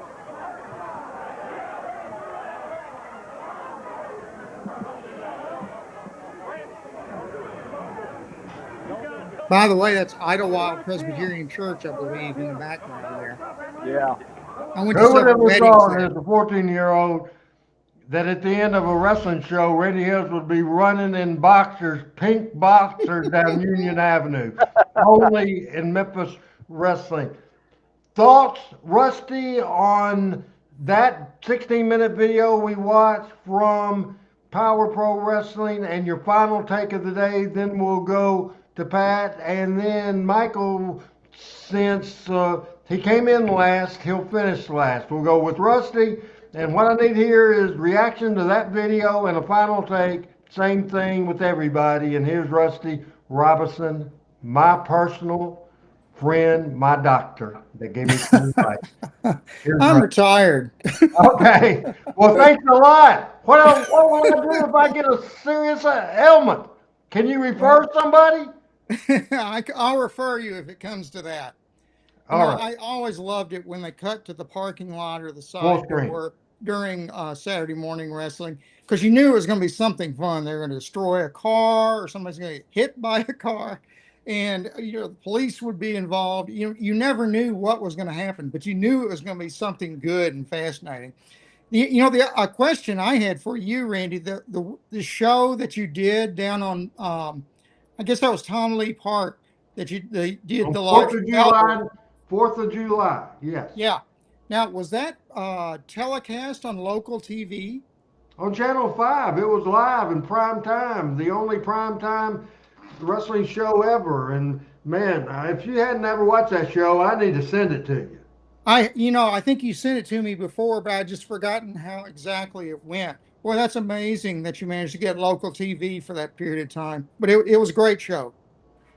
Final take for the show today. What did you learn? What did you think? My final take? Yes. Oh, okay. Again, I think the fact that Memphis wrestling always went back way before you, Randy, used the entire studio. They could be anywhere in the building, outside the building, and there was nobody else doing that. like somebody said, ECW, started to do that and everybody thought that was original. It was far from original.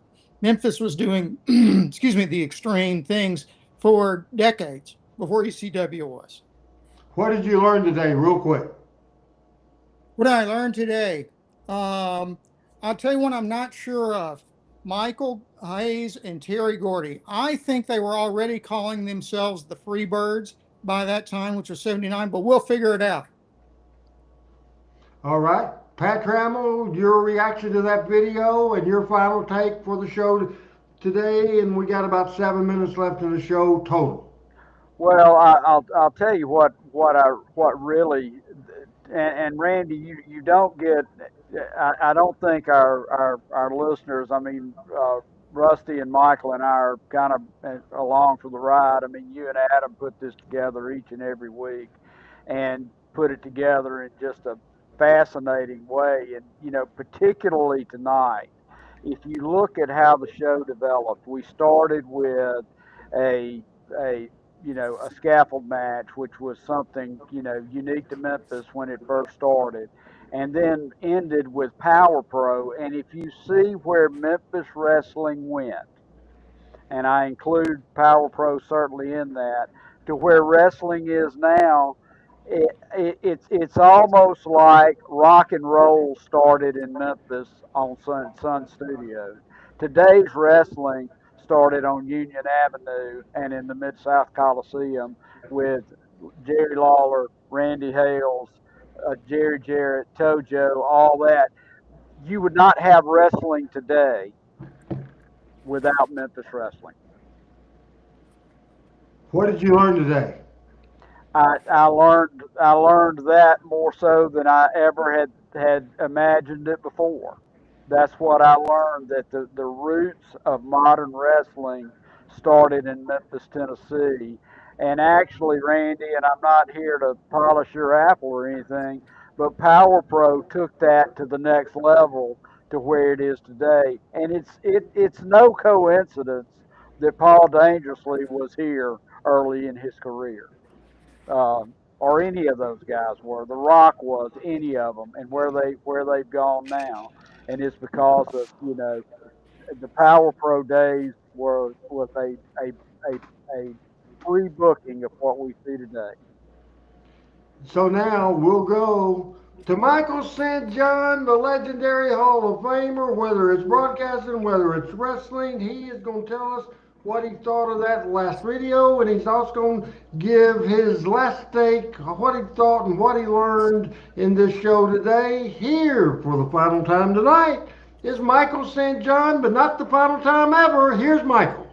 Good Lord willing, that's for sure. I'm going to tell you what I learned first. Is that okay, Randy? Yes. I learned you can't get from Sardis High School back to my house in 45 minutes. That's what I learned. So I got to give myself an extra 30 Friday night when I have to go down there to call the football game.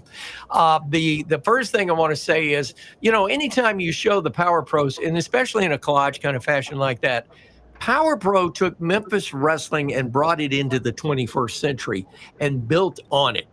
And it was a shame that it was short-lived in regards to Memphis wrestling itself, because I think Power Pro had I think it had the foundation of being probably the second or the third biggest wrestling company in America, had it had chance to develop and to blossom, because you certainly were on the right path.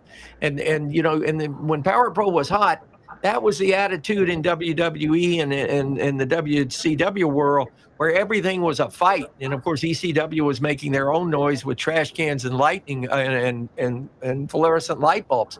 But I think Power Pro had that chemistry and had that vibe that could have built. And it's just too bad that it ended as quickly as it did, because I think it'd still be very prominent in this day and time.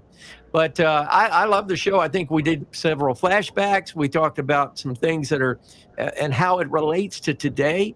And I think that's important. So all in all, that's my final take. I do have one thing to add, and I want to thank Adam for bringing it up. When they put up my little name today, it said college football genius, I think is what it said. Good God. I thought you did that. But no, I'm having a ball. I tell you, I love this time of year.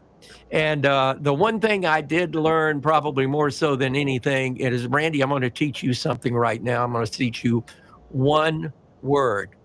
And that salve that you rub on that bruise, just get you some Neosporin and put it on there. It'll be gone in 24 hours. My mother, I think, had stock in Neosporin because anytime her children or her grandchildren had anything, it could be a spider bite, it could be a scrape, it could be a knife wound. Put How do you spell Neosporin on that? I've never had that. How do you spell that? Doc, Neos. Go ahead. P-O-R-I-N. Okay, start over. Go, Doc. Neosporin. Okay, I've never had that in my life. Trust me, on my mother, God rest her soul, it cures everything. You got cancer, put Neosporin on it. It'll be gone in 24 hours. My mother totally believed in it. What else, Michael? That's it. God bless you, buddy. Thank you for allowing me to be a part of this. This is so much fun. I missed We'll you do guys. it again. I would love this show, and I want to give credit where credit is due. That last video we saw was made years after Power Pro Wrestling went alive. Now, I, of course, tried to keep Power Pro Wrestling alive because that was my baby. But I'm not the person that I give the most credit to that's kept Power Pro Wrestling alive. That's Adam Dunn. He did that video. He's done so much. He started promoting Power Pro when the internet first started going on, long before I had a presence, because a big reason that Power Pro Wrestling to this day gets as much props as it does is because of Adam Dunn, our great producer of this show, and I appreciate it very much. Doc, I appreciate it. Send me a bill. Pat, I always send you a bill. It's flip-flopped on that. I love you, though. And Michael St. John, tell Joshua the Power Pro Wrestling and Talking Memphis Wrestling Truth is, hey, Big Josh. Had him all weekend, and I tell you, it was a treat. It was totally a treat. Thank you guys again. Randy, you do a great job. But Pat and Doc, I'm going to echo your sentiments. There is a big, big star in the sky called Adam Dunn. You don't see him a lot on camera here, but he and Randy together, when they are together working on this show, it's pure magic. I mean, Hollywood's got nothing on these guys. Hey, how about that? That's a good way to end. These guys put us over, Adam. They put us over for Rusty, for Pat, for Michael, for Adam, for Randy. Oh, I'm Randy. Bye-bye, everybody. Talking Memphis Wrestling.